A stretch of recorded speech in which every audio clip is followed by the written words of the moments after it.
What's up, guys? Thank you for being here with us. Today is a very, very special day. And no, it's not because it's my birthday. It's because we got the corner blue with us right here. We got Hugo Alvarado and Andres Rico with us tonight. And that makes it a hell of a night.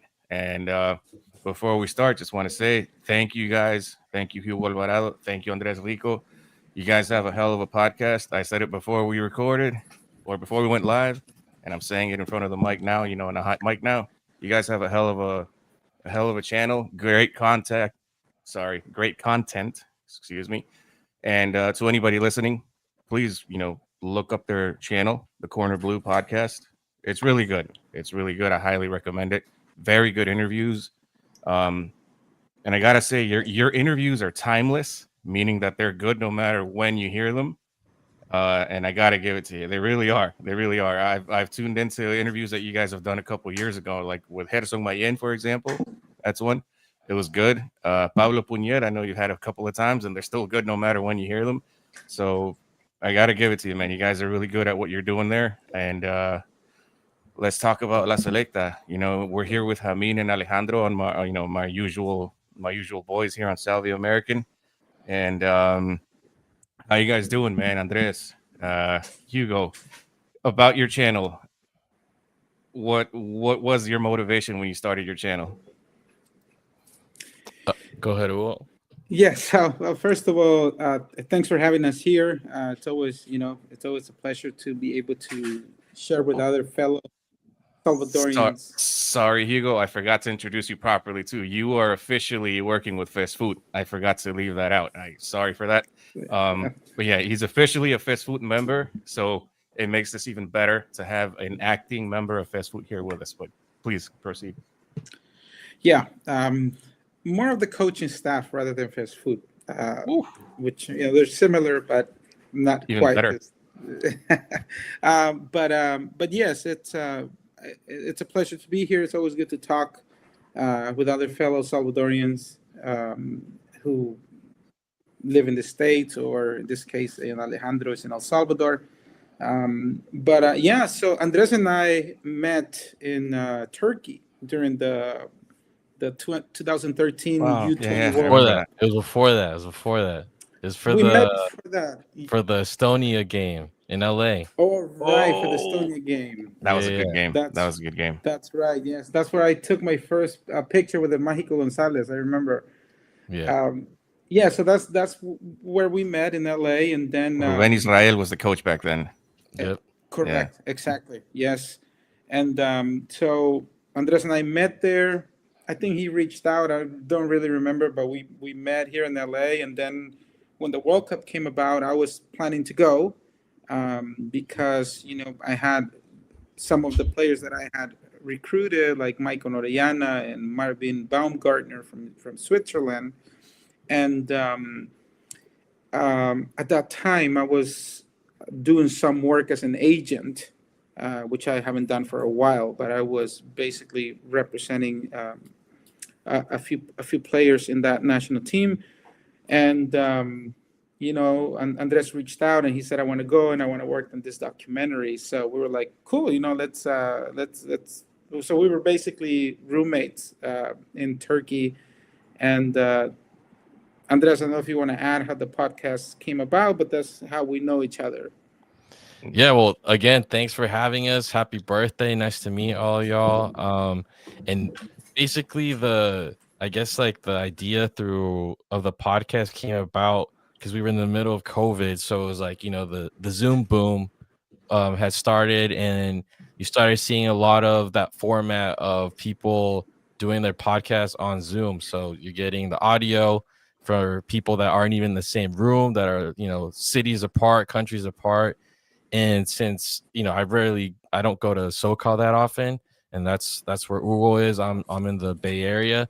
I figured, we talk about La Selecta a lot, so it'd be kind of cool if we did this, in a podcast format, and it'd be dope to bring in actual players and just to hear their experiences, and you know having different nationalities and what it's like to put on that kit, because we're just fans.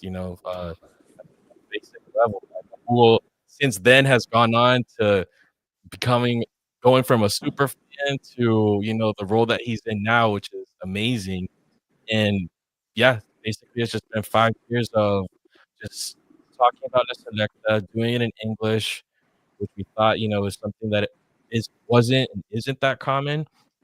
And then just kind of our take on it where, Hugo's the eternal optimist when it comes to La Selecta, and then with myself, I'm borderline like masochistic when it comes to La Selecta, and I need to process it, and I don't have anywhere else to do it. So, in a sense, the podcast has been like that avenue of, fandom, but also like I studied journalism in school, so it's like my little outlet for it because I don't work as a journalist or in media. So it was like my way of putting that out there and enjoying, two different things, journalism and then La Selecta. So it's been like this cool like project that we've done.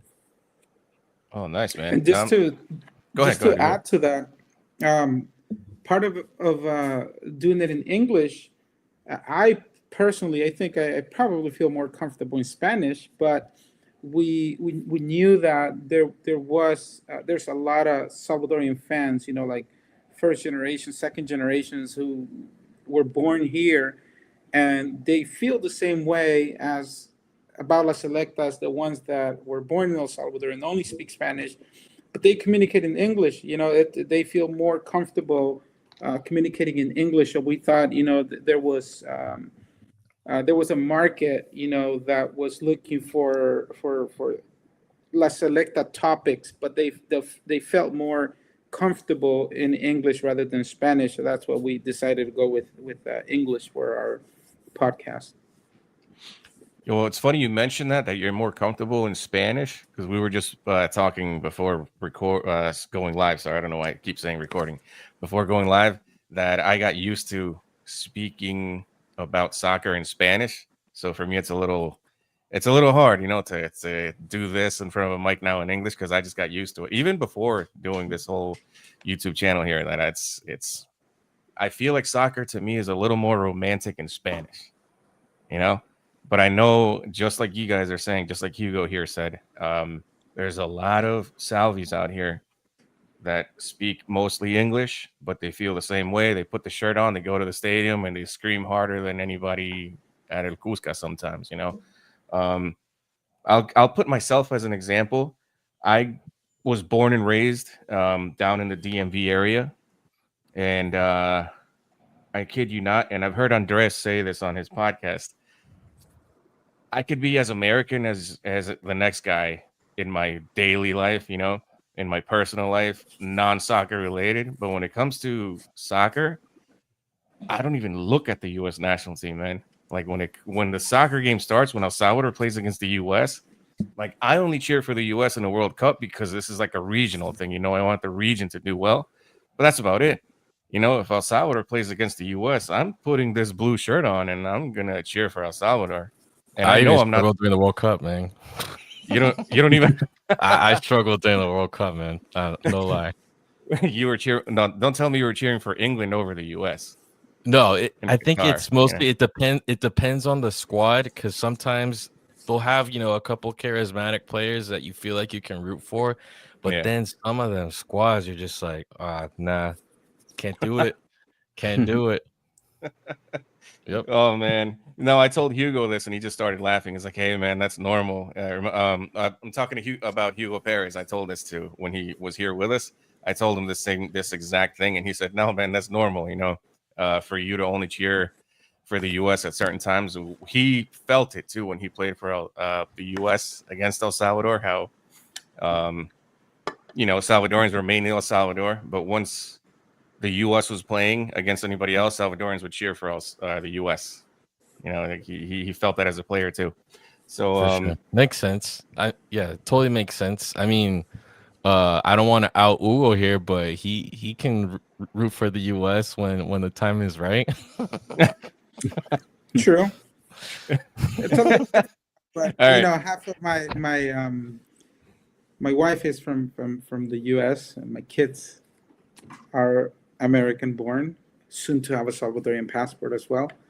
Um, but yeah, I mean, like you said, Christian, it's like when La Selecta plays the U.S., there's no doubt, who I'm rooting for. So it's just a different feeling, I think. Man, it is different. Yeah, man. I how do I say it? Soccer, I just feel it a very different. Lo siento muy diferente. It's just not the same, you know. Even though I grew up playing here too, I played youth here, played soccer. It's just hard for me to get into the way that the U.S. lives it is very different. It's very different to me. Um, but let's see, Hugo. Now that we got you here, how did you get into this role of getting players that were born here in the U.S. into La Selecta? Like how did that start? Yeah. So let's see. I came to the U.S. in 1992 when I was 9. I arrived in South Central LA, and it was a heavily Mexican and African American area. Most of my classmates were Mexican, 99.9%. And back then, we used to have a lot of friendlies between Mexico and El Salvador here at the LA Coliseum. And those games were intense. I mean, I remember they separated the fans. One half of the stadium was Mexicans, and the other half was Salvador and some other Central Americans that would just go in there to root for El Salvador. And we would get slaughtered all the time. I mean, honestly, it was bad. And I remember, my dad would take me to those games, and it was hard. I felt really like almost depressed after every game. And I remember, I think we played in Anaheim at the Angel I think it was the Angel Stadium. It was the Gold Cup where we played Trinidad and Tobago, and I think we beat them. And I remember it was raining, and I think Diaz Arce scored a goal or something. But it was at that moment where, I just felt like the game meant more than just the game to me. Like I felt like whatever happened during that game kind of determined how I was gonna feel for the rest of the week, of the rest of the month. Tell me about it. So, man. I was always like, what can I do to help? I felt like I always kept my mind open, just thinking about ideas. And I remember, like around 2009, I became a member of a forum called Big Soccer. I don't know if you guys know of it. No, I don't know about it. No. So basically, a lot of other Salvadorian American fans would go there and post about Arturo Alvarez, and I saw how we will all get really excited about the prospect of Arturo playing for the national team. And at some point, I was like, there must be more Arturos out there. Like he's not the only one. And so I started doing some research online, and I started finding players. Like I remember I came across Richard Menjivar. I came Good player. across Stephen Purdy, and Another good one, yeah. and Dustin Correa, and my list just started getting bigger and bigger. And I remember at some point I had like 10 players, and I was just, I always tell the story. I was literally in the shower, and I was like, I need to build a website. That's where all our best thoughts come out. Yeah, and I was just like, I'm going to build a website. I'm going to create profiles of the players, their name, their date of birth, their height, their position. I'm going to look for videos. I'm going to make highlight videos. I'm going to do all the editing and everything. And then I'm going to put them out there, and then the media is going to find them, and then it's going to blow up. Like that's what happened in my mind, but I didn't know how to build websites. And my girlfriend was like, I know the basic stuff, and I can teach you some of the basic stuff. So I learned very quickly, and I remember I would work from like 7 p.m. until like 3 in the morning building that website every day. And basically, um, I launched. I mean, to make the story shorter, I launched the website in 2010, and within a month, I El Diario de Hoy published an article about me and what I was doing. And then I started getting calls from some of the coaches back then, like the U17 coach, and they were like, "Hey, we're interested in some of the players that you found. Can you help us contact them and send them over?" And that's how Dustin was kind of already on the map with FESA, and I did a little bit. But then there was like a guy named Alan Rovira, Michael Funes from the DMV, who were at that time he was playing for the DC United Academy, and I sent all those players to the U17, and that's kind of how things took off. And then from there on, I started communicating directly with the coaches, and then in 2012, I FESA invited me. FESA wanted me to collaborate with some of the players that I was finding, and then I was in El Salvador, and then Fast Food uh, learned that I was there, and I had proposed to them that we uh, do a scouting camp in LA, and I told them I already have 16 players, or 16 or 18 players that I have pre-scouted. They've gone through a filter, and let's put some games together in LA. Let's bring El Tuco Alfaro and his coaching staff. Let's organize 3 friendly matches, and then he can see those players. And basically, from that, out of that camp in 2012, where we play 2 games against LMU, Loyola Marymount University. Uh, they have a pretty good level, and we play against a NPSL team back then, like fourth division. And out of that camp came Pablo Puñet, Richard Menjivar, Michael Orellana, and there were 2 other players who couldn't go because their school wouldn't let them go. But I basically brought players from England, Italy, Canada, different parts in the U.S., and El Tuco saw them play, and he picked a few players from there. And uh, that was 2012. Then, like around 2013, I got in contact with Ruben Israel. And Ruben Israel was the first coach to ever open the doors to me, like this from the senior national team. And basically, at that time, I was heavily invested on Stephen Purdy, because I thought, he's 6'4". We don't have a player like that. He played in Germany. He's now playing in MLS, and he can really help us out. And some of the things that I would do was interview the players in audio only. Like, I remember I would do like a Skype call, and then I would put like the little microphone on my computer speaker, and then I would record the interviews, publish them, and then everyone else would pick up on those. And so Stephen Purdy was, I want to say, I always think that was a moment in which, when I was doing, like, became more of a serious thing, because it was my first recruitment, for lack of a better word, to go to the senior team. And but through all those years, I've been doing it on my own. The federation wouldn't really, for whatever reason, one of the presidents back then maybe gave me a jacket, and that was it. And Is that Mendez Cabezas? Is that what it's, yes, I didn't want to yeah. say names, but yes. Right.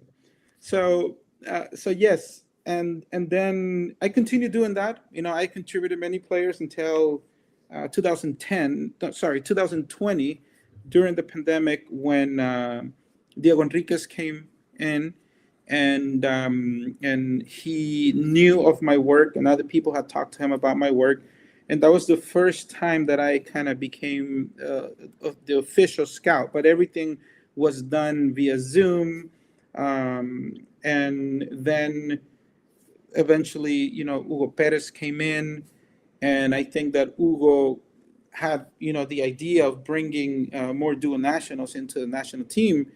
And I basically already had a list of like 10, 12, 13 players that I had been following and putting out there. And he kind of just opened the doors, to those players like the Eric Zabaletas, the Amando Moreno, um, Romero, the goalkeeper, uh, Mayen, uh, Enrico, No, Puñet. man. Yeah. So basically, a lot of players. And then just took off, and then the New York Times wrote about it, and that kind of just blew up when the New York Times article came about. And then just to complete now, after Hugo Perez, as you guys know, there's been a lot of changes, right? So during all those times Yeah. when from normalizing committee one after another, um, my role was unclear. So basically, I continue, working with Hugo, even though I wasn't sure if I was still the official scout after Carrillo left. Um, at some point when Diogo Gama was there, via email I was confirmed as the scout. And but then when Doniga left, that was basically that was my last connection to the national team. And at that point, I was a little disappointed about this whole thing. I was like, I've been doing this for 14 years, and I can't continue being the person kind of persuading them to give me an opportunity every time. It's like every time a coach leaves or every time we have a new federation, I gotta it's up add to something me. that I gotta Yeah. add something here to as a Mhm. recognition to you. You Mhm. were, and this speaks a lot about you as a person too. You weren't getting paid for anything that you were doing. No. Is Freelance, this right? correct? It was Yeah. freelance. Right, Yeah. right, right. It's been Emphasis on that Yeah. way. free. It's Yeah. I Emphasis mean, on free. I've Yeah. actually invested my own funds into doing some of Yeah. the traveling. Just wanted to add that because Uh, this speaks highly of you, and the fact that you didn't want to mention it, that speaks even higher of you. So I had to butt in, and I had to say that, Sorry for it's interrupting you, but I had to put it out there for the it's people been a listening, labor of love. Honestly, it's been a labor of Yeah. love all along. And I have to say, and this will probably take us to whatever topic we have next, but this time around it was different. It's been very different with Yamil. Um, I That was spoke to actually my Yamil. next point. You carried me in there. Yeah, go ahead. Sorry. Yeah, so basically, after I went through that period, and Andres knows very well that I was like, hey, sometimes I kind of feel like giving up, which is something I never felt in 14 years. But I was like, I just don't see why I should continue doing this. And I had spoken to Yamil back in 2020 when Hugo Perez first came in, and basically my conversation with him was about can can you help me with processing some of the documentation that I need for some of these players that I'm finding. And he was open to it. But as everyone knows, the relationship between the previous organizations and Mhm. Yamil was they weren't open to the help of Indes, basically. So time went by, and during the last Gold Cup, Yamil called me, and he's like, "Hey, we qualified to the third round, final round of the World Cup qualifiers. Uh, I've known of your work for many years. Other people have talked to me about your work, and I want to see if you're interested in if there's a possibility in joining the staff. I have to talk to the coaches and everything." And I said, "Yeah, it will be an honor. That's what I've been working for 15 years." And so like 2 days later, I got a call from Yamil, and he's like, "Hey, I'm here with El Bolillo and the coaching staff, and I talked to them about you, and they're interested in not only in having you collaborate, but we want you to be part of it." And that after 15 years of Wow. going back and forth, it was like, okay, this seems different. So I said, yes, of course, I want to continue doing what I've been doing unofficially, but I'm still doing it. It does help to have the support and the backing of the federation. So he was like, "Can you come to Houston tomorrow?" and and I was like, I have some stuff going on right now. I'm not able to, but I can go Just to a El quick Salvador drive. as soon as next week. And he was like, okay, perfect. Let me know. So he was like, send me your itinerary, whatever you want, and like dates that I could go. And the next day I had my flights, so it's been a different treatment, very professional this time around. And so that's how I got to where I am right now. And obviously, as you guys know, there was the official press conference in person, which makes a bigger difference than when we did the Zoom introduction back in 2020. Man, yeah, no, I'm glad you mentioned this because this was actually what I had planned to ask. Has it been different now that Yamil is involved? Not just what other differences do you see now that Yamil is involved? Since he Yeah, was the one that contacted you, I mean, what differences do you see other than his how he deals with you, basically? yeah. So so some of this stuff, I just try to be very transparent when I share my experience and my story. I as you guys know, I've never really had a salary or charge anything for what I do, nor have I ever tried to charge a player for anything. Um, uh, when I talked to Yamil, he said, um, I told him, look, throughout this years, the only thing I've asked for is for a kit, like a full kit, like the uniform and everything. And he was like, count on that. That's regardless of what happens, you're gonna get it. Whether you join us or not, that's on me. You'll get that. It looked good on you, Um, man. You came out on Super de Football. It looked pretty nice. yes. So so then I give him the dates that I could go, and like I said, within 2 days I had the flight confirmation. When in the past it was always about, oh yeah, when you're here, let us know. You, you can come to the federation. So it was like always my expense, out of my pockets. And this time I got the flights. They sent someone over to get me at the airport. They had the whole kit for me. The driver had everything for me. He's like, yeah, they sent this for you. So I know they're little Watched. things, but they make a huge difference. And I Yeah, have the you said it all hotel, right there. and so for me, as someone who I'm not really looking for, at least for now, as my main motivation was not the money. Otherwise, I wouldn't be there, and I made that very clear. Yes, of course, it'd be nice to get compensated for the work that I do, but that was not the reason I was doing it.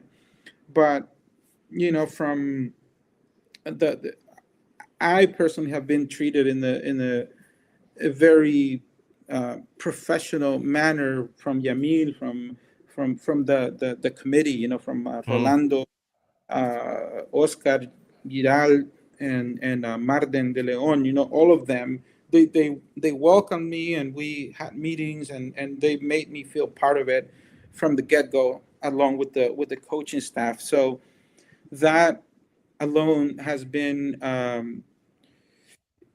someone who's observing those things, because when I talk to players, I also want to convey that things are changing. I want them to know that that that although we are limited compared to other federations, there is an intention to do things better and to change things. And I'm getting to experience that firsthand. So that also help in the work that I do, searching for players. Can you relay that to Alex Roldan, just in case, by any chance? That's another I know that's a story. hard mission. I know. like I said in the press conference, and I think I said it in other interviews, and I'll say it again today, um, that the fans could know that everything that had to be done through the correct channels to get to him was going to be done. And I stand by that. The Yamil, the Federation, Indes has done what's needed, and and if it hasn't happened yet, I'm not saying it's not going to happen ever, but this time around, it's not because of a lack of interest or not doing things through the right channels in a professional way. That has been done, and sometimes players make decisions and they have to be respected. But I I I agree. can attest that we've done what needs to be done. Oh man. So all right, so there's definitely a big difference between the way not just Yamil but the what do you call the current fast food, you could say. There's a big difference between Rolando and the past people that have been there. Is that what you told me a few minutes That's my ago? that's Yeah. my experience. Yes, all of Yeah. them. The three members, have been Wow. very Wow. welcoming, and not only welcoming, but they follow through with their word, and yeah, they're good people. Dude, I think the apocalypse is coming, man, because never do you hear that about fast food. You never hear that about fast food, that they fulfill what they promise you, that they professionalism that I'm hearing from you. You never hear that about fast food. You guys know better than me. Um, and as a fan, like somebody that's suffered and like shed blood and tears and sweat for La Selecta, as a fan, like a diehard fan, hearing horror stories about fast food all the way back to '82, that generation of players that got to into the World Cup for the last time in our history. Um, their horror stories with fast food, so like hearing this kind of thing is like a breath of fresh air, and it's kind of sad because, as we all know, Rolando is from Panama. He's not Salvadorian, and he's treating it with a little more professionalism that our very own Salvis did. I think Yeah. it's a agridulce. It's kind of sad, Hmm. but it's I'm glad to hear it, but it's kind of sad that a Panamanian is giving our colors a little more respect than we did. You know, Yeah. yeah, that's sad, man.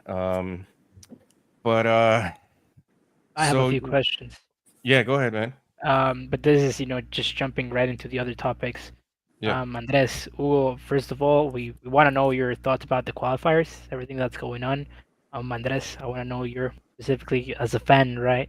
Hugo knows the Yeah. players. I feel like there's, some insight we might get there. And I do have a few questions about specific players. Francis Castillo, I want to know what's going on with him. I kind of want to break down into him. Um, Itzel Colocho, thinking about the next few years, next 5 to 10 years, he could be a great addition for the team, right? And a few more players here and there, but first of all, I want to know a little bit about the qualifiers from your perspective. Well, as a fan, like I said, I think before we started with the live, like Hugo's definitely more of an optimist, and then I just kind of like deal with the blows with a bit of cynicism, but I try and be as stoic as possible. And if anything, with all like the ups and downs of within the last 2 years, right, 2 3 years, we've seen, the losing streak or the winless streak, I guess you could say, would be the best way of describing it. yeah, I agree. Yeah, Then winless. the overturn with the coaching staff, the drama in the last qualifying campaign with, for example, the match against Canada at home and all the stuff that happened before and whether they're going to play it or not. This time around, it just seems very anticlimactic when, they started off with Boniga and the style. Uh, there was a big difference between his and the Hugo Perez era, and then to see him get sacked and they bring in a big name like Bolillo, but with 3 months to go, it's like the anxiety levels were definitely increasing. The skepticism was increasing. The Gold Cup performance, I feel like even it peaked right then and there. But considering, you know, the last match window, the result away, that obviously opened up everyone's or piqued people's interest in a way that we hadn't seen in a while, just because of the rarity of a result like that. Um, the score against Suriname, I think, kind of damper that a little bit. But considering, you know, we're two windows away from pulling it off in a group where everything seems to be pretty level, I don't want to call it hopeful or happy or excited, but I'm gonna go to El Salvador for the next match day. So Nice. take it as you will, considering, you know, it may be the Cusca's last hurrah, you know, Yeah, because you're right, of yeah. the new stadium. And then the moment I heard that they were playing at Cusca, I was like, no, I gotta go. It's been 12 years since I was last there for a qualifier. I have to go. Aunque sea desde la lomita lo vas a ver, pero lo vas a ver ahí. Aunque Hicieron sea una fuera casa del en la lomita. estadio, en un chupadero, con la tele puesta, como sea, pero quiero estar. Dude, there's plenty of Y those, man. cierran el There's plenty of estadio those. por lo que pasó, igual quiero estar allá. So that's the extent. I don't want to say anything beyond that, but I'm going. Oh man, you know it's funny when you say that you're the guy that's the pessimist, more like you just said. I'm that guy. You know, I'm that guy when it comes to us here. I'm that guy. There's Me a and lot of good. Alejandro here, we're the positive ones. Yeah, they're the I don't like to Hugos. talk shit. Like, don't get me wrong. I don't like talking shit about the team. I don't like shitting on Exactly, players yeah, or yeah. coaches Right. or You're being things like that. realistic on the But like, pessimist side. exactly, like, if I see something I don't like, I'm going to call it out or question certain things. But yes, I think there's been bold moves in the last couple of months. Do I think the timing was right? No, far from it. Far from it at all. Like, I agree. we shouldn't we don't need a firefighter, you know. We shouldn't be putting out our own flames. We can't be lighting our own house on fire and bringing in a big name to try and put it out. So if they pull it off, it'll be one of those inevitable feats, because that's one thing I've thought about. You know, I didn't live the 1970 squad, didn't live the 82 squad. And I did live the Azulita, you know, the whole process with them. I got to see that on TV and in person, but there's like this level of inevitability of the teams that make it through, because they're rowing upstream and they have so much going against them that when they've made it, it's in the most unexpected moments, you know. So if this squad ends up being one of those inevitable ones, it'll be like right to the script, the template that's been there, you know, since 1970. So I don't know. I can't. Yeah, it's just all up in the air. So I don't know. Is this the inevitable team? We'll see. If not, it's just, you know, more of the same. Like you say, Jimmy, he records with us. He's one of our guys Oh on yeah, the team. He's not with us yet. Jimmy would have also told you his stories about in the Coliseum. He's been to so many games with his family there, and how it used to be so hostile back then. Yeah, he's told me a lot of stories that he used to go with his family. So it would have been nice to have him share those. And what Hugo said about those games in LA, that they would separate the fans because of all the fights that would happen. He was there. He fought. Yeah. He tells us about the fist fights he would have, and he goes, He was- "No, he'd go in there with his dad and his uncle, I think he said, or his cousin. I can't remember which one it was, but he goes, si más me matan en uno de esos." So, para que vengan unos periodistas a decir que los de fuera no son salvadoreños. He's like, bro, casi me matan para que me digan que no soy del Salvador. Come on. I would. Yeah. It got intense. I mean, I remember as a 10-year-old, 11-year-old,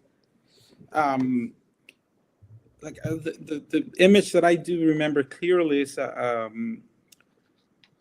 probably a Mexican fan decided to run around and go to the Salvadorian side, and then radios were allowed in the stadium. You know, like people would take the radios to listen to the in Spanish. So, you know, drunk people, do crazy things. And so somebody threw one of those radios and just opened Ooh. somebody's forehead, things Ouch. like that. It will get nasty. I mean, the rivalry, which gets a little bit out of control sometimes, combined Yeah. with excess amount of alcohol, it's just it's a bad combination. But yeah, I mean, now I think because of Mexico's exclusive rights to certain promoters, we don't see those games anymore. But back then, it was like every year, it was like 60,000 people, more than 60 at the Coliseum to watch those games. I mean, they were intense. Ernest Aguilar. Apparently, he got hit with a bag of urine too. Look at that, man. Oh man. Golden showers. Thought that was Golden only shower, in yeah. It happens everywhere. Let me tell you that. Yeah, it does, man. That kind of thing happens everywhere. I remember being at the El Salvador versus Costa Rica game in the last Gold Cup. I was with my son there. And we've gone there for a lot of Red Bulls games. He likes the Red Bulls. He plays soccer. He's a soccer kid. But he had never been in an atmosphere like a Salvadorian game. So the national anthem, El Himno Nacional, dude, I got recordings I could probably show here. Crazy. It was crazy. Like he had never ever shit. It had been a long time since I lived it. But even after the game, when the ref finished the game on a corner kick, everybody throwing their beer like down. Oh, Like no. all the people in the bottom ring of the Red Bull Arena were, they got their shower, an early shower. But it's just we're a special breed. So there's here's a question for you. Yeah. Hey, okay. So I haven't. All right. So what does he say? Jimmy here says, ask Hugo if he remembers parking on the residential streets because the parking lot was full. Oh, yeah. In middle school hood at South Central. Yeah. Oh yeah, I mean, we used to do that all the time. And it's been a while, because now there's no games. Now the preference is the LAFC stadium because it's nicer, and it's probably cheaper too for promoters. But people would charge residential street parking, like they would put cones and they would charge you like $25 just to use the street parking. Oh my. What? Lo venden Yeah. all. Wow. I mean, it was an opportunity to make money for everyone because they That's knew good business. yeah, you'd rather pay $25 and just be like, Yeah. just across the street than paying $35-$45 at some crappy parking lot. So And yeah. I do remember always. Yeah, sometimes first when I used to live about 15-minute walk from the stadium, so we could just walk. But then when we moved further west, then we had to drive, and we would just park in the residential street and walk another 15-20 minutes to save some money. Yeah. Oh man, that's crazy, man. Yeah, no, I think that's the case for a lot of stadiums here in the U.S. that a lot of them don't have enough parking for everybody that goes, like in a full house, especially. We have to park every time we go to Red Bull Arena.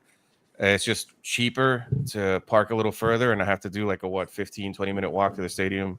I think that's the case for a lot of stadiums here in the U.S. Unfortunately, I mean, except for MetLife, very exclusive stadiums like FedEx Field for the Redskins that have ample parking, that you don't have to worry about that they have a big enough parking lot. But I think that's very common. I think even in El Salvador, El Cusca tiene su parqueo, but a lot of people park randomly. It's not even for that anymore. Yeah, it's Ahora es el complejo. They do concerts next to that, and the parking that you got there, it's like 100. No, I might be lying. Like 500 parking spots. That's not enough for 40,000 people. It's crazy. Oh man. But speaking about El Cusca, going back to wildfires, we like doing predictions here, but not like number predictions. Just thinking about the results going into the next match day. Chris is the one that goes like, "Oh yes, Guatemala's gonna beat us." I'm quite the opposite. I'm like, we're gonna beat Guatemala, and I was right. But we want to know what you guys think. I'm glad I was wrong. I'm glad I was wrong. Me too, I'm glad I was wrong. Yeah, I think that sometimes I have to take my fan hat off and put the other hat on, and when you're when you're in it, you stay positive. I mean, you have to Mm. visualize yourself, right? You can't really otherwise the players will feel the vibe, and everyone else, if you're like, ah, no, we're gonna lose. I think that if you just thinking with your logical mind, and I think everybody was aware that for Guatemala coming off a probably their best World Cup. I mean, Gold Cup, Hmm. in probably ever. Um, Yeah, knocking down Canada and was huge. yeah, I mean, making it to the semifinals and putting up a fight, and then we didn't even score a goal. So I think everyone thought that they were going to win, and some what Chapines were kind of exaggerating, saying that they were going to be 0-1. And I never thought um, I never thought we were going to lose because first of all, there was a very good vibe that could be Mm. felt in the group, and then just for me, just my just based on experience, I think we're very similar. El Salvador and Guatemala, we're very similar in styles and the way we play, and they end up being very rustic games. And and what it comes down to a lot of times is, are you going to put in the opportunities that you get? And sometimes, we don't create a lot, and we miss the ones we create. So I was like, if we can just put that one in, if we can just do that. And I thought we were going to get a positive result. I would be lying if I said that I thought we were going to win, but I never thought we were going to lose. Something felt special that night. And and after the first half, that stadium, it has the track and field, and Oh and yeah, I and love yeah. that stadium, by the way. I you love love that that stadium. stadium. Yeah, I like the way it looks. Yeah, it's It's pretty like up a nice. hill. It's up a hill, and people were right beside at the top of the hill, and they were watching the game from there too. I was Oh, watching that. the it was crazy to go in there because I might be wrong. So if some Guatemalans are listening and they want to correct me, that's fine. But it's called Cementos Progreso. Yeah. So it's actually a cementera company. It's a cement company that Yeah. owns the stadium, but the stadium is actually next to where they make the cement, I think. So Okay. so to get in there, we had to go, like the bus had to go into the cementera, because if we took the normal road, we were not going to make it to the stadium. So Oh, they opened like the cementera, and we can go through it and go through some dirt roads, and it feels like you're in the middle of nowhere, and suddenly you're there at the stadium. Um, but during halftime at this, I was basically watching. I was watching from like the behind the goals, where the locker room was, the El Salvador locker room. And then after the first half, I was like, I'm just gonna go stand, behind the goal, and until somebody kicks me out. And then that's where we scored the goal. So basically, I was there. Like, if you watch the video, wait, you can you're the guy see jumping me. there? It was me, yeah, with the black jacket. Like, I was literally like in front of and you can see like Goches comes and he's like jumping next to me because he Yeah. stayed at He kicked them out after that. near the locker room. After that, yeah, I was told that I couldn't be there, because there's a lot of CONCACAF restrictions, like you can't be there. But anyways, I thought I felt that we were going to get a positive result. Obviously, getting a win, getting 3 points away when you were playing against a team that was, uh, coming off of an amazing Gold Cup, it just built a lot of momentum for us. I will compare it similar, Andres, to when we beat Australia in the U20. That Oh, that was similar huge. Yeah, similar that was feel. huge. Yeah. Yeah, I remember I couldn't shut up that day. That was like it's the first win ever in any World Cup competition. I remember that day. That was summer of 2013, and I was following the game from work.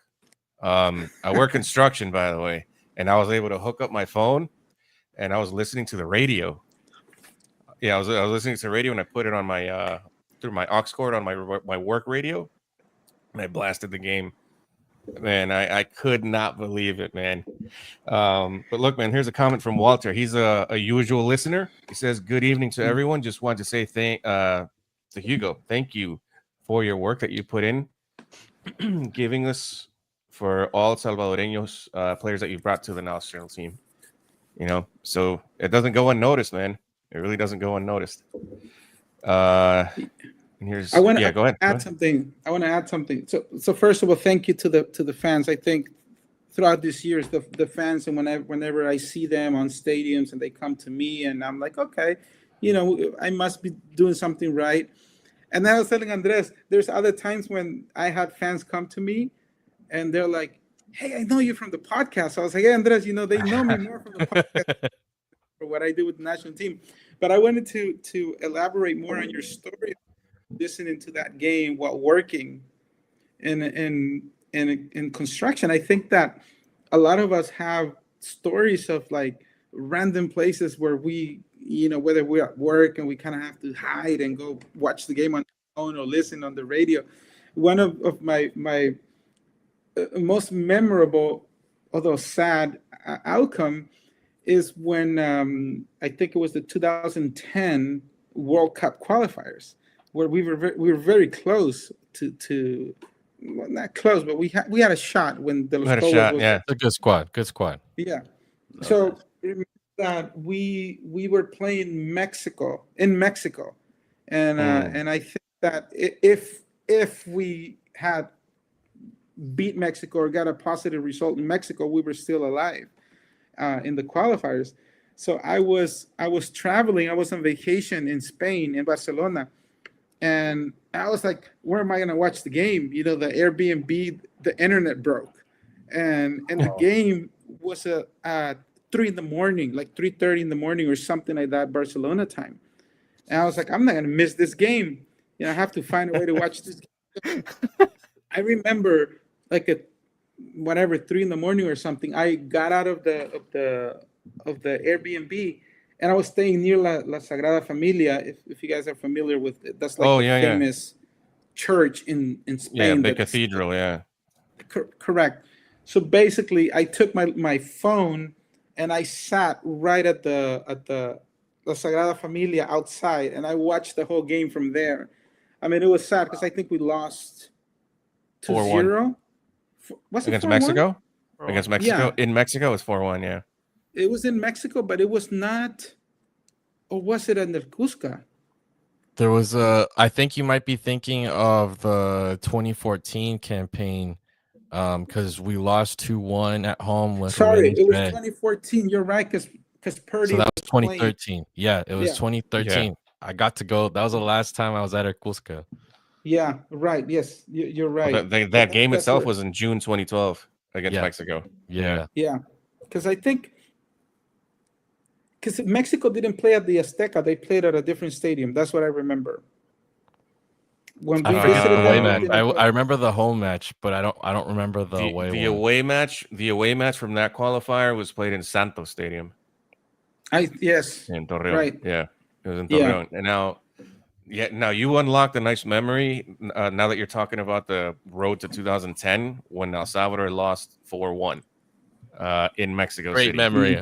Great memory. Oh, yeah. No, I didn't say. Well, it's okay. So it's not a great memory, but it still is to me. It still is to me, right? Yeah. So I was It's a great watching that goal. game. That Julio Martinez, great goal, yeah. And That free kick? Is that the one that yeah, the free kick, yes, Oh, yeah. my. But here's this. I was watching that game with my Mexican girlfriend. That's Oh, the game man. that sealed our fate for that World Cup qualifier. But it's still not bad of a memory because she's now my wife. So it wasn't Nice. all bad. Yeah. It's the relationship survived. That's good. Yeah, it survived. Yeah. So and look, dude, these comments that you guys unlocked, talking about these brawls, and here's the one. Una experiencia que tuve con el compañero, éramos 12 y nos sacaron arrestados porque nos agarramos con la barra de México, empezaron a insultar y ni modo quedarse callado, mi hermano, Ni ya modo. tú sabes. Yeah. Another one. Yeah. Let's see. I have a story. I once went to El Cusca. There were a couple eating pollo campero on the bottom part of the Vietnam zone, and someone threw a mortero at them. Damn. That was sad but funny at the same time. It is Oh sad and my. funny. It's sad, man. That was an I'm extra tell, crispy pollo campero. Ah, I'm telling you, man. We're a special breed, bro. We're a For special the breed. Yeah. 2018 qualifiers, one of my closest high school friends, he's the Mexican, half Mexican, whatever the case is, and we went al Cuscatlán. Like we stayed at the Intercontinental, and I met the Mexico national team that 2017, I think it was a good team. But the thing is, we were at the stadium, and él tenía palco, so we were walking right in the middle of the crowd, and he had a sweater on because he had a Mexico jersey. Underneath it, I don't know why these dude thought it was a great idea to just unzip it and take it off. Ooh. I just these things start flying at us like crazy. You're like, what did I do? I had never gone to the stadium again with that guy. Yeah, Never. that's, Oh that's a my good God. policy, man. That was Those guys super are awesome, dangerous. I man. saw rocks coming at us. I was like, "There's no way. I'm dying today. No way." Damn. By your And own people. I was too. wearing, Yes. our Yeah. jersey, and I was like, "Why am I getting attacked?" Guilty, Guilty by by association. association. Yep. Yeah. Oh man. All right. So all right. So do you, Alejandro and Jamin, do you want to give your let's say your last impressions going forward in this qualifier? What do you see? What are your vibes? No, my vibes are always positive, bro. And even like how I mentioned after the Gold Cup, I sounded very very odd saying that I stayed positive and that I, I even told you I was like, I couldn't man, understand it. I know.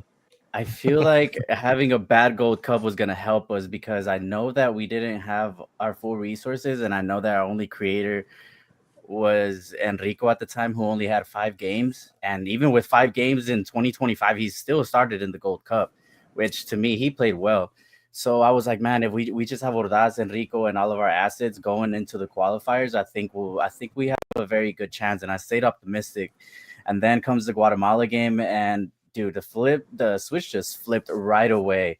And for me, I feel like it's not gonna be an easy route, but of course we're gonna be able to squeeze in, like how we've been saying. We're trying to squeeze in results since Donia was here. That was like the main topic, just squeezing in results. Never like, oh, we're gonna go out and full out attacks, since he used to play with the line of 5. But now I think we could squeeze in results. And with the way that I trust Bolio, I think he's planning these games very well against Guatemala. I think that he planned it very well in the sense that he didn't start Brian Hill and Ordaz together, which was what was Guatemala was talking about the whole time going into this game. They're like, oh, we just stopped Brian Hill and Nathan Ordaz, we're gonna shut them down and we can win the game. Well, Bolio never did that. He never played them together. So I think for me, he's planning these games very well to squeeze in a result that can get us into the World Cup. But it's definitely not going to be easy. Right now, I think more than Panama, Suriname is pretty much the top team to beat right now. But it's still an even playing field for me. But I'm very optimistic that we can squeeze in there at least, even for the playoff. I think right before the Gold Cup started, I said this scenario where I said we need to get beaten, like we need to wake up, right? So our best case scenario was actually getting destroyed at the Gold Cup, because we're gonna go into the qualifiers with a different mentality, a different um, idea of what we're gonna be doing. So I told them here at the podcast, we were gonna beat Guatemala in Guatemala, and both Chris and Jamin and even Jimmy. I think Jimmy was on my side for that, but they were like, it's not gonna happen. They have Tena and Tena here, and whatever the case is, they have a better squad, better work. They've been working for the past 3 years, and we did the miracle, right? That was the first thing we needed, because I said if we want to qualify or even fight for the play-ins, we needed 6 points of Guatemala. And the reality of the things is, it's gonna be the same going into the next match day, right? We need another 3 points off them. So I think we got lucky. We got the Panama game first. Why? Panama right now, they need to go out and get a win. So they're not gonna sit back. They're not gonna play slow. They're gonna play aggressive. Obviously, they gotta take care of themselves, right? They don't want to get scored on early, but the game's gonna have scoring opportunities for both teams. I think single-handedly could be a high-scoring game in the sense it could be a 2-1, 2-2, 3-2 type of game. I don't see this going 1-0. If it goes 1-0, Panama does not deserve to qualify. Oh, And then we go into the second game, which is Guatemala at home. I think as a Salvadorian, the base right now is we can't lose to Guatemala. Like it doesn't matter if we don't qualify, we can't lose to them. So if the players have that mentality going in, we might be in for a few good things, especially with Ordaz actually having more playtime against them. Brian Hill, I think Enrico now with Alianza is getting more minutes. I do feel like Machito puede aplicar un poco, could actually bring us a little bit more space into that sense. But I would say we get 4 points at least. And that's being really, really optimistic, but I do think it can happen. 4 points. dude, If I don't we know. It's get 4 because points, we're in it. I don't know if it's because Yeah. I don't know if it's because I'm older, but I can't share that optimism, man. That's just I've just Yeah, it's had my always the share of younger yeah. ones with that's the more right. optimistic. Yeah, but for me, I feel like we do have a best case scenario here, having those games at home 3 in a Don't row. get Even don't though, get me wrong. Don't get me wrong. I jumped like a girl when Osorio scored on Guatemala, right? oh But dude, that goes before the game, everything there was nothing, no like the context of both teams. Like, there was nothing that told me we could beat them. But Hugo here's giving us a lot of insight. Like the vibe inside is positive. Um, now that you mentioned that, how much do you think Bolillo has to do with those good vibes, Hugo? Like, how do you perceive Bolillo as a coach? Because I'll be the first one to tell you I don't like his playing style. Just full disclosure, I'm not a fan of his playing style, but I do recognize his ability to convince players and create a good atmosphere in locker rooms. He's been known for that. So I do give him that. But your firsthand experience, how do you perceive Bolillo and how do the players see him? Well, I think that you can, from the get-go, you can tell the guy has a lot of mileage, Mm, and I think the players perceive that immediately. Um, maybe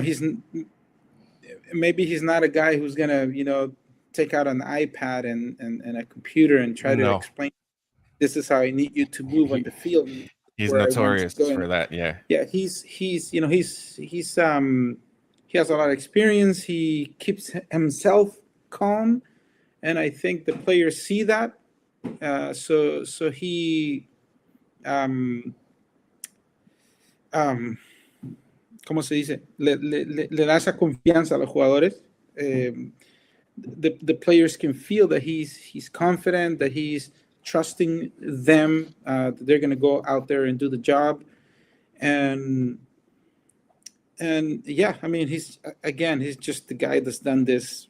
I don't know how many times, and it shows. It shows that when you've been to 5 World Cups, when you play so many World Cup qualifiers, you know that at the end of the day, what it comes down to is the result. How many points do you get? Whether the fans are really pleased with the way you play or not. What matters is what's needed in order to get the result that we need. And so yes, I think that just his personality, the players see that and they feel that and they behave in that way. So yes, I think that part of that positive vibe is it's also the leader. The coach is the leader, and Mm. and the team would do and feel whatever the coach. Whatever the coach's vibe is during the concentration and the training sessions and all of that. I think one thing that is exciting is that despite, we're in unfamiliar territory in the sense that we're like, it's still feasible this late in the qualifying Yeah. stages, Yeah. but the level, Yes. the feasibility is mind blowing, right? Because you're not expecting having to go get a result against one of the top 3 in the area, and then you stop and watch, videos coming out of Paraguay's locker room or Bolivia's locker room, and you see how fired up they were right before they're playing the match to get to qualify. And I hope our players are seeing this and starting to envision themselves and what is our locker room going to look like, before those matches. How are we going to handle those situations, because we're right there. And I feel like there totally needs to be, like, they have to be envisioning themselves, because how are we going to handle it? How's El Salvador's version of that going to look like? Because we've been there before. We've made our mark on World Cups in one way or another, but now's the time. And so being on that precipice, I'm hoping they're able to handle it well, that they're able to bottle something up to funnel it in a way that will get them fired up, that will help them stay focused, buy into what's at stake. But yeah, when I stop and think about it, it is incredible, right? Like we're right there. But watching Costa Rica against Haiti, it was interesting to see how their fan base was reacting to things playing out in real time, and how it seems very different to what's happened with La Selecta, at least the last 2 matches. And I hope that fans, players just keep buying in that it doesn't matter what the score is in that moment, that you have to just see yourself into this thing. You can't defeat yourself before the final whistle's over, because it's still just right within reach. So yeah, it is exciting when you think about it, to be honest. Like, watching those videos of the locker rooms of the lower teams that are in from Conmebol, it's like, dude, we're right there. That could be us. And it would be so amazing if they make it happen. Dude, and this comment here from Jimmy, he said, "I would pay an admission ticket to hear Bolillo give a Colombian motivational speech to the players and hear them say tres puntos o plomo." Uh, dude, well, I've seen videos of him how he motivates the Panamanian players in their last game, or even when he coached Colombia the second time around, where he had to be let go because of some problems outside of the field in the home. Um, and dude, he really does know how to address a locker room. I will give him that. And like you said, it is crazy. It just hit me to think that with everything that's happened in El Salvador these last years, 2-3 years, that we are 4 games away from a World Cup. Like, with everything that's happened, la mala racha, 3 to 4 coaches in the last 2 years. It is unbelievable to think that we're here. And like, my message to the players would be, if it's worth anything, would be the same thing that I said to the U17s back in February. Like, we got nothing to lose. Just go for it. Buy into it. It's not going to be pretty, but hey, just go for it. You got nothing to lose. Like, we really don't have anything to lose. Like, we're the team out of our group. We are the team that has worked the least to obtain the objective, to reach the objective. We are the national team. El fútbol salvadoreño, they've done the least to deserve a World Cup. But when the whistle blows, a lot of times that can go out the shitter. That we saw that against Guatemala, even though I think Guatemala played slightly better than we did, but we were able to pull it away. So Yeah, we held it with under 30% possession. That was yeah, we held our ground. Yeah, There's an so emphasis on results and not style, or necessarily seeing Bolillo ball, or like the coach's Bolillo ball. watermark. That's a good Or way to put it. Bolillo like ball. there's Yeah. there's no emphasis on the watermark, I feel, and it hasn't been like that for a while. So it's like gritty, it's just get the points the way you're supposed to, or the way you're supposed to, and that's just getting them. It's not about looking good or making us fans happy with how they get it. It's the final score that counts. I think after the Suriname game, I was at the stadium. you were there, yeah. I was happy with the team. for instances. It's not always, but there's few plays, man, few key players give you hope. They give you hope for just a glimpse of what could be or what could have been better. I'm a big fan of Hugo Perez and how he was dealing with the team. And obviously, I've always said it: you judge his game by the results, because soccer is about results. But his playing style and the way we did things, it was something different, something we didn't have. However, the same thing just happened to Tena. His game just went out the window because results are the only thing that matter, right? Bolilla doesn't have that watermark in that sense. He does have his type of play style, you're sitting back or rat soccer, whatever you want to call it. But at the end of the day, if it's getting results and we get that one opportunity, like Hugo said, that you get one and you score and that's the winning game, I'll take it. I'll take it. And we're all Hugo jumping behind the goal, you know. Yeah. We're all Hugo Yeah. jumping behind the goal, man.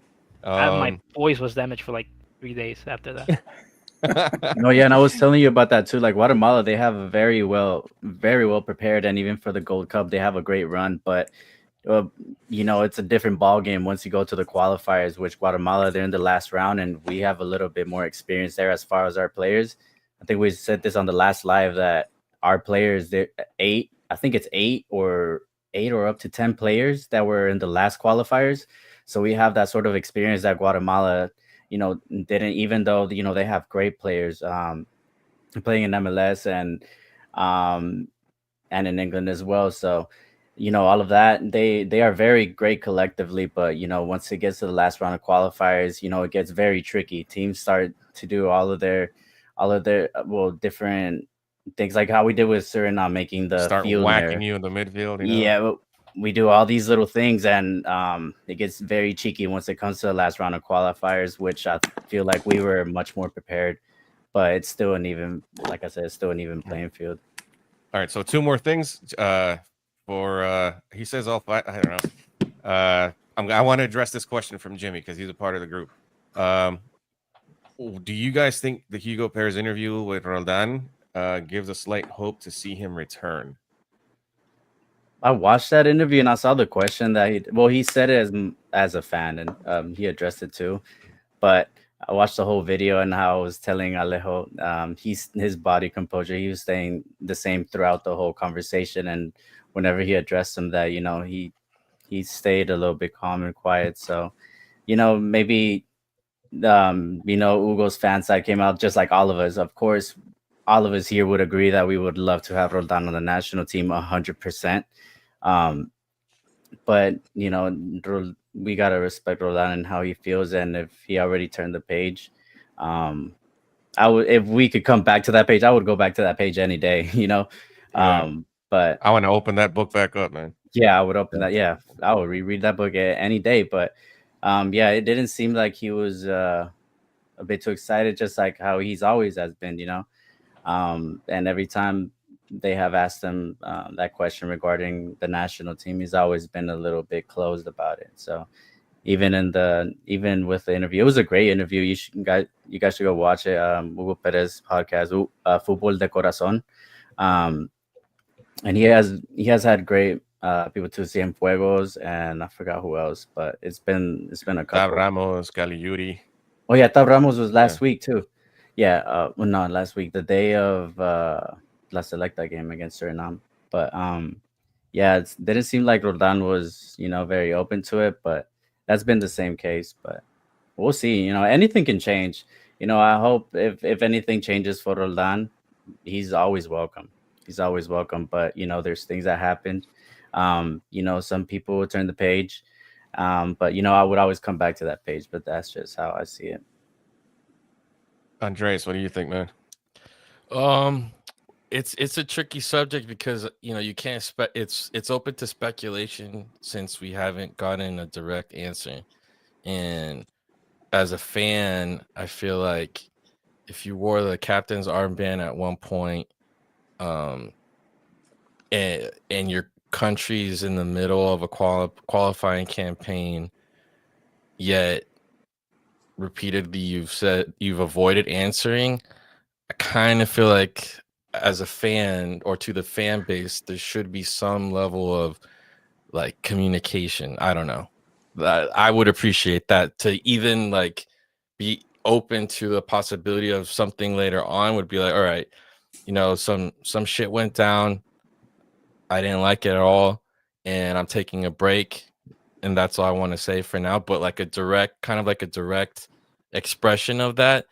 But since it's just been open to speculation, I don't know. It's just been. I feel like it hasn't been handled properly in that sense. He's a great player. There's no denying it. He would add so much to the team, considering how multifaceted he is as a player. The fact that he's been able to stay in MLS and make a name for himself in his club. But I think, yeah, as a fan, the only thing that I just haven't agreed with is just the lack of transparency in that sense, so that the team can just focus on itself, just so that the team can focus on itself more than anything. And if it's up in the air, because nothing is absolute, nothing's forever, right? And we've seen that with other football players in the past, is that there's moments where people take breaks and come back for whatever reason, and that's fine, right? But it's just been interesting of that void of information. So we'll see, man. So my take on it is, I would like to know exactly what happened. Well, I've heard stories, like we've gotten, Jamin here has gotten in touch with other folks that were on the inside when Hugo was coaching. And I don't know, you hear stories, for example, something that happened on the way back from Korea and Japan, that they had agreed to not fly at night. And, when push came to shove, they find out of nowhere that they're going to leave at 1 o'clock in the morning, 2 in the morning. And the way in which it was done also adds insult to injury too. So those kind of things, I would imagine it was just a buildup of more and more and more bullshit at every FIFA window, every time the national team got together. And firing Hugo Perez, I think, was like the drop that just dripped, la gota que colmó el vaso. It was just the last nail on the coffin, and I think he just got fed up. But I do agree with what you said there somewhat, that I wish, and this is just the way he is too. His personality is very closed off. He's very he really sets himself apart. I could be like that too when I'm pissed off, or when I feel insulted. I just shut the door and I don't talk to you. And I think that's how he is too. But I do think, like you said, as the captain, he should be a little more vocal. He should step forward and say, "Hey, be like my boy Diego here, and my Maradona. Like the guy that was super outspoken. I don't like you because of this, or I'm not going to do this because of this, this, and this." I do wish that I could see that out of him. But other than that, I feel like I really understand why he doesn't want to come back. I don't blame him. And Alejo, you got a comment on that, on Roldan? It's complicated. I've said it every single time. I agree with Andres.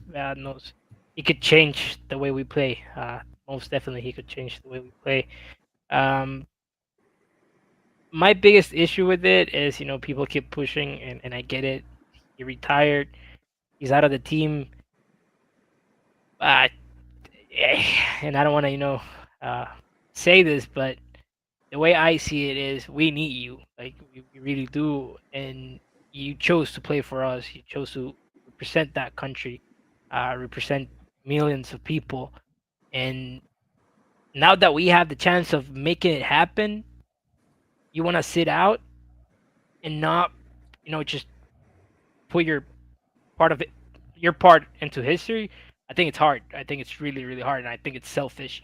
But at the same time, he can do whatever he wants.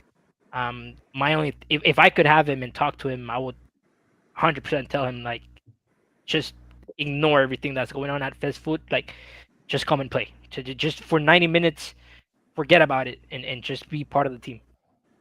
Oh, that's a good way to put it. It's like, forget about it for 90 minutes. Just 90 minutes. Fuck them. Let's 180 minutes technically. Like, yeah. Yeah. That's a lot, but yeah, man. Pardon my Roldan, French. And Hugo, what do you, we didn't ask you this, but it felt like you kind of left the door a little open there. Do you think there's a chance, or do you think it's something that we should just respectfully just walk away from? No, I mean I stick to what I said initially, which is what I said in the press conference. Sometimes fans think that attempts were not being made, or like nobody was doing anything about it. And even the president Rolando Gonzalez said it. He spoke to him and he said no. So um, I think that I agree with what everybody here has said. He, in terms of the type of player that he is, he's one of our top players. But if he currently is not open to the possibility of returning, I think that it's healthy for our current guys that are there to focus on them and support them as much as we can. And whatever. I mean, when I said that anything can happen, I really mean it, but I don't mean it in the sense that there's something that I know.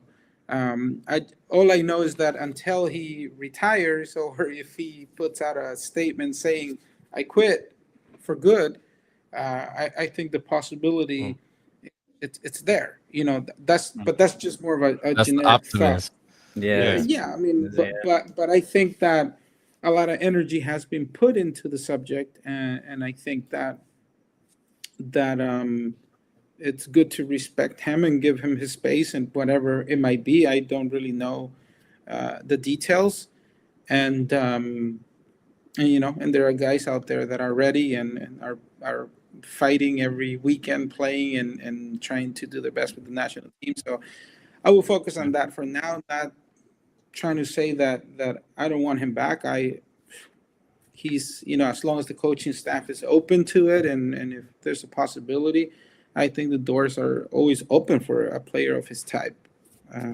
That's my those are my thoughts, and then the rest, it's up to him. I think that everybody, no matter what you do, whatever job you do, and in this case the job is soccer, but we're going to do better at our jobs if we are if we feel comfortable and we are happy in the place that we are. And if we're not, I think that that's just not going to work. So hopefully things get better, and at some point things can change better. And I mean, for him, for whatever's going on with him, federation, everything, the environment, and that all the stars can align, and he makes a comeback at some point. But I think for now, it's we're in the middle of qualifiers, like you were saying, Christian. We're 4 games away from possibly going to the World Cup. Yep. This got It's crazy to think that, Guatemala, right? and they got the 3 points. Wow. Let's just keep supporting those guys that are breaking their backs, trying to make the dream come true for us. Yeah, it's a Why short not? last round for these last qualifiers too, man. It's not like the hexagonal. How much was it? 8 teams, but man, it's a different format. So yeah, it's a lot more, and every game is going to be much more intense. But yeah, I feel like everything's changing for the better now. I think the way things are being handled now, it's gonna, for our future, especially, we're gonna do the best to contact everybody that can come and represent the national team. Bringing you along with your work and what you did to bring these players out there to get noticed, to come to the national team. I think now for the future, there's going to be a lot more players that we can focus on and to bring them out here. I think I heard Yamil that he wants to build I think a sub federation like in the United States, so that they can focus on players here in the country that are savvy through their parents, and that can represent. And also in the future we can even have like a whole team of just like young players of El Salvador that can all go to El Salvador and all have a great mix up, so we can have, like, let's say around 30 or 40 young players from both local and foreigners as well. So as long as we don't lose everybody that we can get, we can bring them out here. So I think that will change as far as the scouting for the young players. which is a good direction that we're going. But overall, as far as all the categories from the youth categories to the national team, it looks like everything's being worked on proportionately, I would say, as far as right now, because I think there's a lot of emphasis on everything. You know, the national team, the U17, um, and opening up. Yeah, I think that's it right now for the national team, the U17, and that's going on every year. There's been a lot of more focus now on the youth. So I think The also U21, the oh U21 yeah, the tournament, U21, the tournament starts in 3 weeks, I October. think, or 2 weeks, October. Oh yeah, that's already next week. Yeah. So yeah, there's a lot of focus on everything right now, and I think that's being done proportionately, which should have been done a long time ago, and I really like where things are headed now. Yeah, it seems a little Yeah. more organized, some kind of direction. Right. And all right, Hugo, one more question for you because you're the man of the hour here, man. You're a part of the coaching staff. This doesn't happen that much, you know. Um, where does Hugo Alvarado want to take uh, the scouting for Salvadoran players? Like, where do you see yourself expanding, having a team of scouts led by you, um, and not just like being like a lone wolf? Because it must be a lot to Yeah. take in for you alone. Yeah, that's a great question. I think that some things will probably just unfold, in the next months, because um, since I've been doing this for a long time on my own, part of it is that there's you need resources, right? And I think that with some of the things that Yamil has shared, like what Hamim was saying, with having a more structured method of scouting in the United States, I think that's just going to naturally change the way things are done. Of course, what I've done is it's not your traditional scouting. I've done more of like a digital scouting around the world, and as I've been doing this more and more, um, you learn to look for certain things, and you start trusting yourself more in terms of when you see a player, and you see the potential for a player to be considered into the national team and be able to convey that information to the coaches.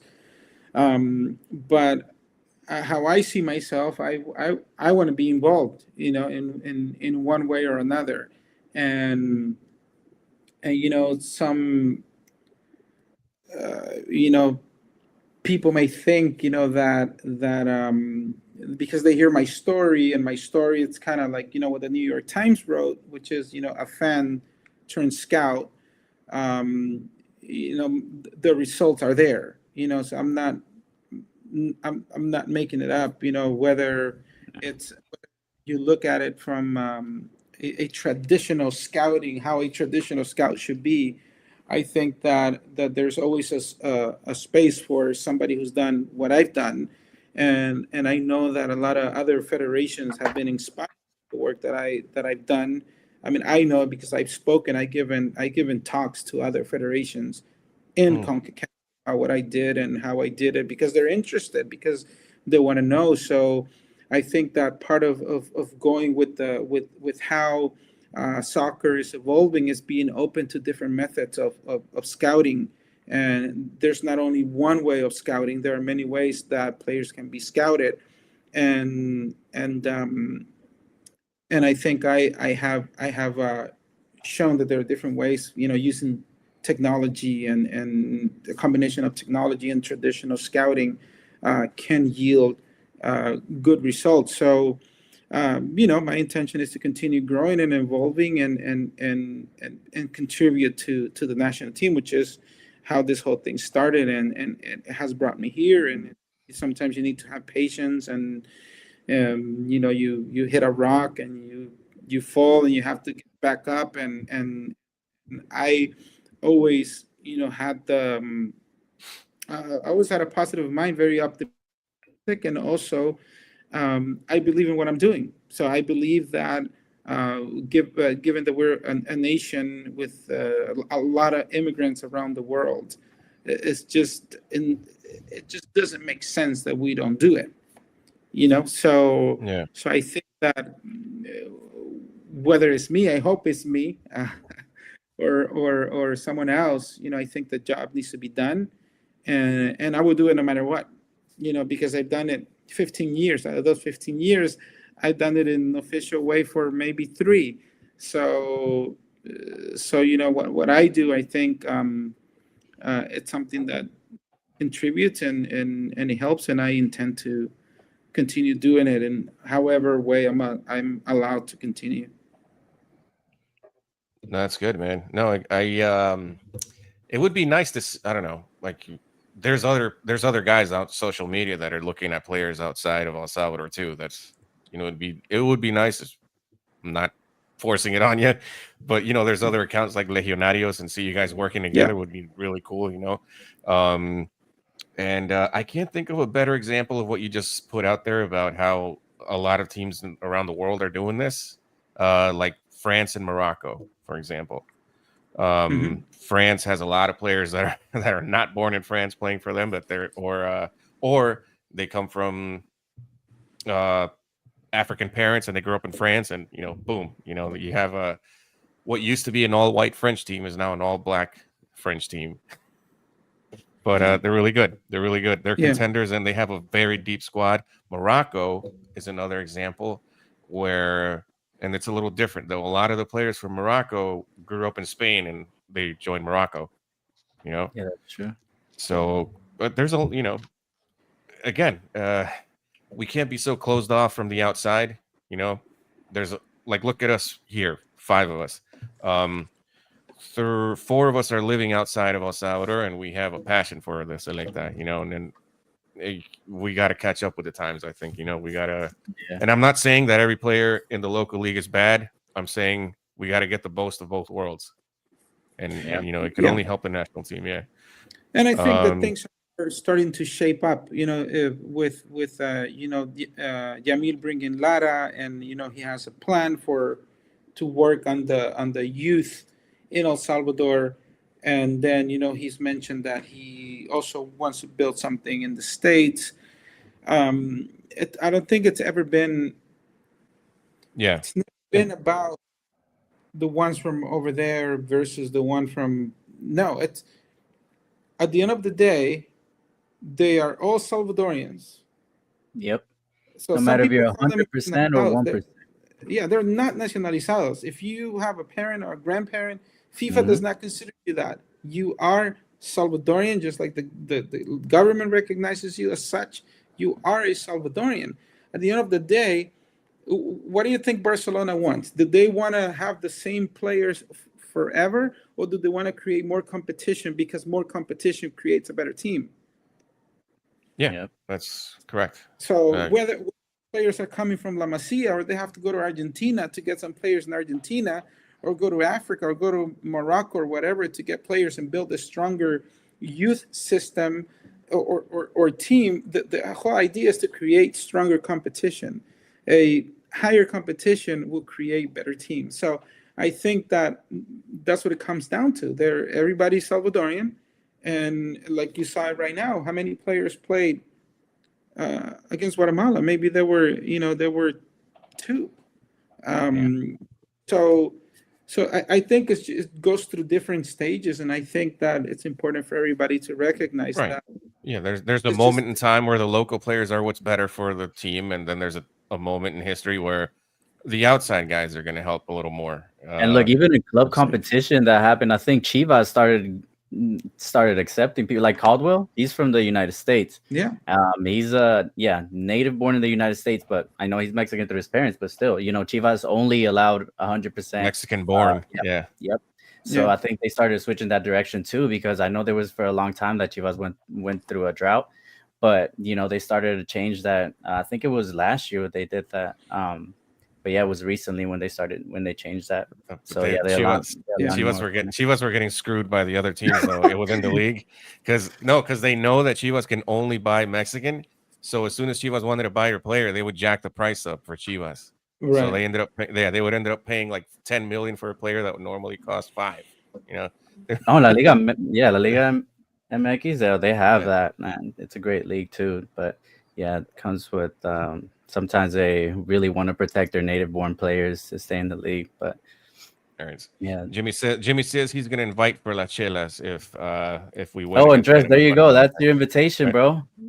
There we go. All I right, think man. Are any I'm of you like going the to the only. game? Jimmy's No, going. Andres? I Jimmy's only go going. to the games in here. Like I was here at all the Gold Cup games, like Uh-huh. from since Hugo Perez. Even before that, I've been to the Gold Cup games in Texas. The ones that are in Houston, I went recently when we played Honduras and Canada. Canada, that game was empty. It felt like I was the only one there with my friend. But even after that, my friend was just like, bro, look at this. We went to this game versus Canada, and I was like, nobody believes right now we're still here. He's like, I bet you we're gonna beat Guatemala, and everybody's gonna go to the game to El Cuscatlan, and look what happened. Oh That's my how we are, though. god. That's just how we are. We switched it. We switched from one game. Like we get our hopes up from one game, Yeah. but I think we yeah, got to do man. that all the time, though. I think we got to fill up El Cusca every time. That's just my take. I think I'm the only one who hasn't been to a game in El Cuscatlan. I hope I get to go before I die. So. I've never been either. I've Oh, never been you never here. been? Yeah, Okay. I've never been here. So Hugo, Andres, and Alejo, you guys been in El Cusca. I hope I So get my, to. so my first ever game was against Inter Miami. Oh wow, That was at the Cusca, that was a good and game. it was friendly. It was a friendly match. Yeah, friendly. Yeah. First ever real match was against Suriname, and it's just a surreal experience. It's a different atmosphere. Yeah. It's incredible. Dude, It's, the first time I was exposed to how we are during our games, it's I don't know, how old are you, Hugo? And Andres, how old are you guys? 40. 37. 40 and 37. All right, I'm 38. So you guys I'm remember 26. they're 26. Yeah, they're in their mid 20s, Alejo and Haming. But all right. So you guys remember that game against Costa Rica in 97 that we won I 2 to didn't get 1? to watch those. I didn't get to watch that Los generation. Angeles. Yeah, it was in El Cuscatlán. It was the first home game in the final Oh, hex. 97. Oh, yes. Yeah. Yes. So we won 2 to 1 con goles de Díaz Arce y Chilenita Chilena. Montes. Yeah. Sí. So those so Andres is saying something big here. He wasn't able to watch it because back then it was only closed circuit television, right? Yeah. So we went to this place in Maryland, in Gaithersburg, Maryland, which is where I grew up. There was a place called the Chicken Place, and era un chupadero basically. But era un chupadero. That's what it was. Yeah. So we go there, and the thing is that I had a habit of following my dad anywhere when I was a kid, anywhere. And I remember I would get so freaking mad, and I would start crying when my dad would say I couldn't go with him, no matter where he was going. I was like 9 years old, 10 years old at the time. So I go with my dad to this place, and there's a bunch of drunk dudes watching this game on a big ass screen on closed circuit television. Yeah, that's what they would do. They would put a projector and they roll a screen down, and they would play the game on a projector screen. And here we are watching this game. And when that second goal from Elias Montes went in, that was the game-winning goal. Un pase de Cienfuegos. Dude, that place erupted. They were throwing their freaking beer bottle at the screen and everything. And here I am. I'm like 9 years old watching all this shit go down. I'm like, man, who are... Because here's the kicker. We grew up going to church. I was a Christian boy at the time, and my dad was too. So I had never seen anything like this at all. And here I am, 9 years old, and watching beer bottles fly over my head and shit, like at the screen, out of all places, like in a small, contained restaurant thing, That was my first taste of how we are. That was my first taste. And ever since then, it's been all love, man. It's been all love for La Selecta, and it's and here we are now, man, talking about La Selecta with Hugo and Andres, man. So let's I'm gonna wrap it up, man. I really thank you guys, man, for your time. I know we went overboard with the time, but I think it's what happens because we were, I mean, you guys didn't look bored, so you guys didn't look bored. I didn't see. No. I mean, I don't know if Hugo's just being nice or he's just, or if he enjoyed the chat. It was good. It was good. No, thanks again, guys, for the opportunity. Because, like I said earlier, it's like rare that I'm able to talk about La Selecta like in person with people just because of like where I live and stuff. And then the concept of doing it in English and then doing it on a live stream, like, you know, this is a first, man. So I appreciate the opportunity. Um, it's dope what you guys are doing. Keep it up. And, you know, and anyone out there, if you want to check out the Corner Blue, sorry for the shout out, but yeah, it's inevitable. Like, feel free to come and check us out. And yeah, I appreciate Hameen for reaching out, man. Like yeah, this has been fun to kick it with y'all.